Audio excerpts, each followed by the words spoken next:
Friends welcome to my channel Uday Sandeep. ఈ క్లాస్లో అయితే నేను డెసిషన్ ట్రీ రిగ్రెసర్ అనేది చెప్తా. యాక్చువల్గా డెసిషన్ ట్రీ వేరు, డెసిషన్ ట్రీ రిగ్రెసర్ వేరు. డెసిషన్ ట్రీ అంటే మీరు దేనికన్నా యూజ్ చేసుకోవచ్చు, ఎలా అన్నా వాడుకోవచ్చు. కానీ డెసిషన్ ట్రీ రిగ్రెసర్ అనేది మాత్రం ఓన్లీ వాల్యూస్ మటుకే, ఓన్లీ వాల్యూస్కి ఉపయోగించుకోవాలి అండ్ ఓన్లీ వాల్యూస్కి ఉపయోగించుకోవాలి. అది ఎలా అనేది ఈ క్లాస్లో నేను చెప్తాను. సో ఒకసారి మనం రీక్యాప్ చేసుకుంటే, రీక్యాప్ ఏంటి, మనం లాస్ట్ వీడియోలో మెషిన్ లెర్నింగ్ గురించి పాలినామియల్ రిగ్రెషన్ అనేది ఒకసారి మనం మాట్లాడుకున్నాం. ఒకసారి దాని గురించి చూసిన తర్వాత డెసిషన్ ట్రీ రిగ్రెసర్ అంటే ఏంటి, దాని కోడ్ ఎలా ఇంప్లిమెంట్ చేస్తాం అండ్ ఈ అల్గారిథంకి లిమిటేషన్స్ ఏంటి, ఆ లిమిటేషన్స్కి ఓవర్కమ్ చేయడానికి ఫర్దర్గా ఇంకో అల్గారిథం ఏంటి వాడతాం అని చెప్పి నేను చెప్తాను. సో స్టే ట్యూన్, వీడియో అన్నదాకా చూడండి. ఫస్ట్ అయితే రీక్యాప్. లాస్ట్ మనం మెషిన్ లెర్నింగ్ అల్గారిథం గురించి ఏం చెప్పుకున్నాం, పాలినామియల్ రిగ్రెషన్ గురించి చెప్పుకున్నాం. పాలినామియల్ రిగ్రెసర్ ఎలా పనిచేస్తుంది, పాలినామియల్ రిగ్రెషన్ y=e⁻x అనే ఫార్ములాతో పనిచేస్తుంది. ఆ ఫార్ములాతోనే ఇక్కడ ఉన్న పాయింట్స్కి ఒక గ్రాఫ్ లాంటిది గీసుకుంటుంది. ఇలాగా y=e⁻x గ్రాఫ్లో ఉంది కదా ఇది. ఇంకా మీకు రెజల్యూషన్ పెంచి చూపిస్తే ఇదిగో y=e⁻x అనే గ్రాఫ్లో ఉంది కదా. అలా పాలినామియల్ రిగ్రెసర్ అనేది y=e⁻x అనే గ్రాఫ్లో వేసుకుంటుంది. కానీ ఇక్కడ డెసిషన్ ట్రీ రిగ్రెసర్ వచ్చేసరికి అలా రిగ్రెసర్ అలా వేసుకోదు, అలా గ్రాఫ్ కింద వేసుకోదు, అది స్టెప్ కింద వస్తుంది గ్రాఫ్. ఇది ఒక్కొక్కసారి అయితే చాలా యాక్యురసీ ఇస్తుంది, ఒక్కొక్కసారి అయితే దీన్ని అస్సలు వాడం మనం డెసిషన్ ట్రీ రిగ్రెసర్ని. ఇదిగో ఇలా స్టెప్లుగా వస్తుంది గ్రాఫ్. ఇది ఎందుకు వచ్చిందని చెప్పి నేను చెప్తాను ఇప్పుడు. So don't worry. నేనైతే ఇది ఎందుకు చెప్తున్నానంటే ఇది అంత ఇంపార్టెంట్ కాదు. డెసిషన్ ట్రీ రిగ్రెసర్ అనేది decision tree classifier. Decision tree అనేది చాలా ఇంపార్టెంట్, అది ఇంకో అల్గారిథం ఉంది, అది తర్వాత చెప్తాను. ఇదైతే డెసిషన్ ట్రీ రిగ్రెసర్, ఇది అంత ఇంపార్టెంట్ కాదు. కానీ నేను వర్క్ చేసినప్పుడు అయితే ఒక్కొక్కసారి చాలా అల్గారిథమ్స్ సంబంధించి రిగ్రెషన్కి సంబంధించి చాలా అల్గారిథమ్స్ ఇవ్వలేని యాక్యురసీ ఒక్కొక్కసారి డెసిషన్ ట్రీ రిగ్రెసర్ అనేది ఇస్తుంది. అందుకని చెప్పి నేను డెసిషన్ ట్రీ రిగ్రెసర్ అనేది చెప్తా. దీనికి లిమిటేషన్స్ కూడా ఉన్నాయి. కాబట్టి ఇది ఓవర్కమ్ చేయడానికి ఫర్దర్గా ఏ అల్గారిథం వాడచ్చు అండ్ ఏ రిగ్రెషన్ ప్రాబ్లం ఇచ్చినా ఏ అల్గారిథం వాడితే వెంటనే ఆన్సర్ వచ్చేస్తుంది అని చెప్పి నేను అలాంటి అల్గారిథం ఒకటి నెక్స్ట్ వీడియోలో చెప్తాను. అల్గారిథం పేరు సపోర్ట్ వెక్టర్ రిగ్రెషన్. దాని గురించి మనం నెక్స్ట్ డిస్కస్ చేసుకుందాం. ప్రస్తుతానికి అయితే డెసిషన్ ట్రీ రిగ్రెసర్ అనేది మనం చూద్దాం. డెసిషన్ ట్రీ రిగ్రెసర్ ఓకేనా. మనం రీక్యాప్ అయితే చేసానుగా, understanding decision tree regressor. Decision ట్రీని ఒకసారి అర్థం చేసుకోవడానికి ఒకసారి ప్రయత్నిద్దాం. డెసిషన్ ట్రీ మోడల్ ఒకసారి మనం ఒక కార్ని మనకి ఎక్కువ మైలేజ్ ఇస్తుందా తక్కువ మైలేజ్ ఇస్తుందా అని మనం ప్రిడిక్ట్ చేయాలనుకోండి, దాన్ని ఎలా చేస్తామని ఒక డెసిషన్ ట్రీ రిగ్రెసర్లా ఒకసారి ఆలోచిద్దాం. ఎప్పుడైనా డెసిషన్ ట్రీ రిగ్రెసర్ అంటే ఒక డెసిషన్ ట్రీ అని ఉంది కదా, అక్కడ మీకు అర్థమైపోవాలి. ఒక డెసిషన్ మీద బ్రేస్ చేసుకుని వెళ్తుంది. డెసిషన్ ఇది అయిందా, ఇది అవ్వకపోతే ఒకటి, అవితే ఒకటి, అలాగా. ఇక్కడ చూడండి, సపోజ్ ఫర్ ఎగ్జాంపుల్ ఒక కార్ యొక్క మైలేజ్ మీరు కనుక్కోవాలి. కార్ యొక్క మైలేజ్ హై ఇస్తుందా లో ఇస్తుందా అనేది మీరు ఎలా కనుక్కుంటారో అని చెప్పేది ఒకసారి చూడండి. ఎగ్జాంపుల్, ఇప్పుడు కార్ యొక్క వెయిట్ చాలా హెవీగా ఉందనుకోండి, ఇఫ్ ఎస్ అయితే హై మైలేజ్ ఇస్తుంది. ఒకవేళ నో అయితే దీనికి వస్తాం, ఇక్కడ హార్స్ పవర్ చెక్ చేస్తాం. హార్స్ పవర్ కనుక తక్కువ ఉందనుకోండి మళ్ళీ హై మైలేజ్, 86 కన్నా తక్కువ ఉంటే హై మైలేజ్ అని, 86 కన్నా ఎక్కువ ఉంటే లో మైలేజ్ అని చెప్పి మన వీళ్ళు క్లాసిఫై చేశారు. అంటే మీకు అర్థమైంది కదా. ఈ ఎస్ఆర్ నో టైప్ క్వశ్చన్స్ ద్వారా డెసిషన్ ట్రీ రిగ్రెసర్ అనేది పనిచేస్తుంది. డెసిషన్ ట్రీ అని ఉన్న ప్రతిదీ అంతే. క్లాస్ ఫైర్కి వచ్చాక నేను అక్కడ చెప్తాను డెసిషన్ ట్రీ రిగ్రెసర్. కాబట్టి ఇక్కడ ప్రస్తుతానికేనండి ఈ డెసిషన్ ట్రీ ఎలా పనిచేస్తుంది అంటే ఎస్ఆర్ నో టైప్ క్వశ్చన్స్ వేసుకుని దానికి ఒక ట్రీలా చేసుకుని అల్గారిథం అలా పనిచేస్తుంది. ఇదైతే ఇఫ్ ఎస్ అయితే ఇది చేయి, నో అయితే ఇది చేయి, అలా పనిచేస్తుంది. సో మీకు అర్థమైందని అనుకుంటున్నాను. అలా డెసిషన్ ట్రీ రిగ్రెసర్ అనేది పనిచేస్తుంది. దేనికి వాడతాం డెసిషన్ ట్రీ రిగ్రెసర్, ఉత్తి వాల్యూస్ ఉన్న వాటికి డెసిషన్ ట్రీ రిగ్రెసర్ అనేది వాడతాం. ఇప్పుడు మనం కోడ్ అనేది కోడ్ ఇంప్లిమెంటేషన్ ఒకసారి చూద్దాం.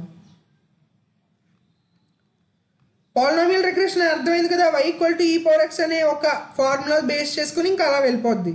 కానీ ఈ డెసిషన్ ట్రీ రిగ్రెసర్ అనేది అలా కాదు. కోడ్ ఇంప్లిమెంటేషన్ చూసాక మీకే అర్థం అవుద్ది. ఐ మీన్ కోడ్ ఇంప్లిమెంటేషన్ చూసాక ఈ గ్రాఫ్ అనేది ఎలా వచ్చిందని చెప్పి నేను చెప్తాను. ఫస్ట్ అయితే కోడ్ ఇంప్లిమెంటేషన్.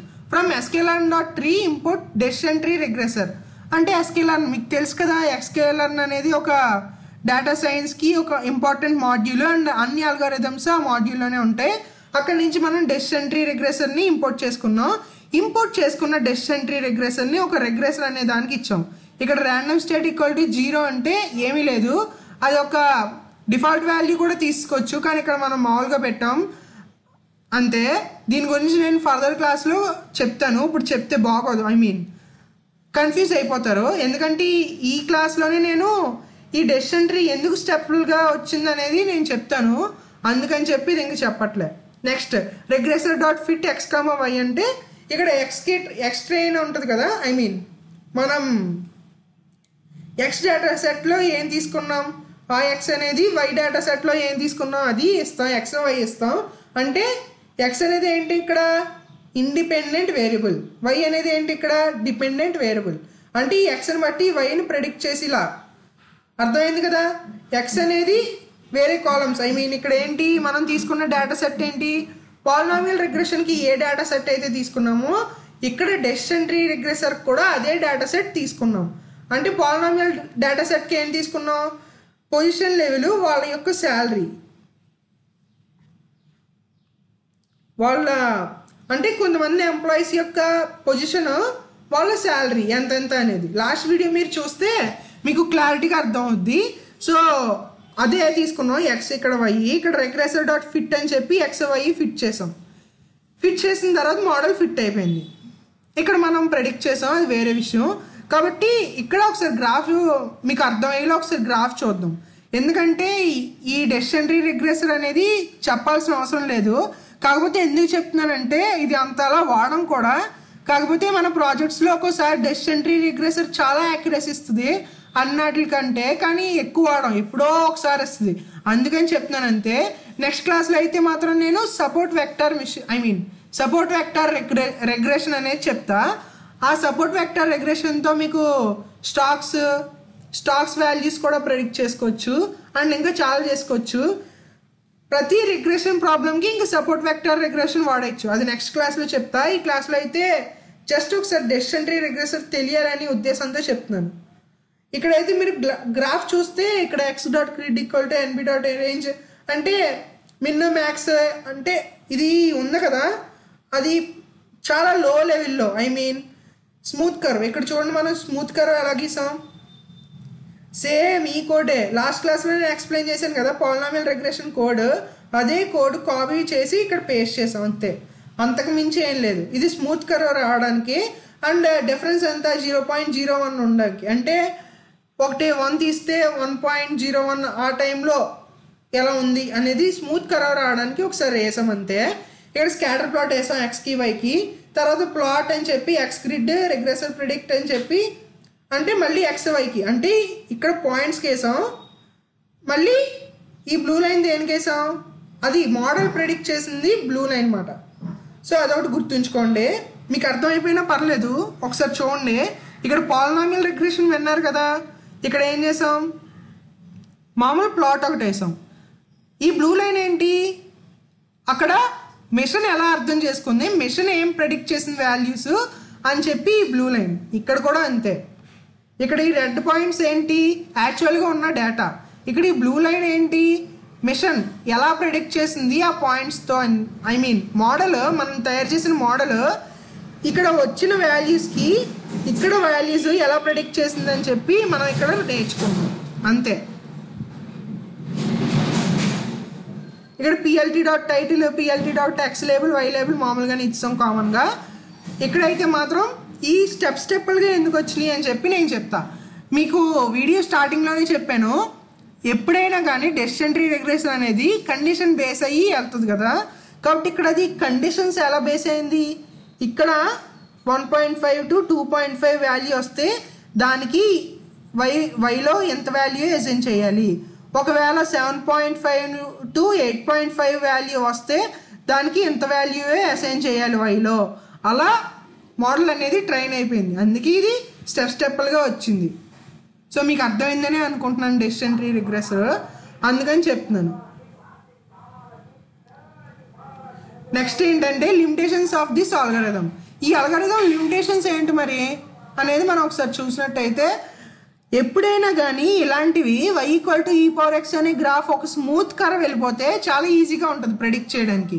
కానీ ఇది స్టెప్గా వెళ్తే చాలా వాల్యూస్కి, ఇక్కడ చూడండి 7కి, 7.5కి, 7.6కి, 7.7కి అన్నిటికీ మోడల్ ఏంటి ఒకే వాల్యూ ఇస్తుంది, అవునా? సో అలా ఇస్తే మరి తప్పు కదా. కాబట్టి మనం దీన్ని రెక్టిఫై చేయడానికి ఏ అల్గారిథం అనేది వాడాలి అంటే సపోర్ట్ వెక్టర్ రిగ్రెషన్. ఇది రిగ్రెషన్ అల్గారిథమ్స్లోకి చాలా బెస్ట్ మోడల్, బెస్ట్ అల్గారిథమ్.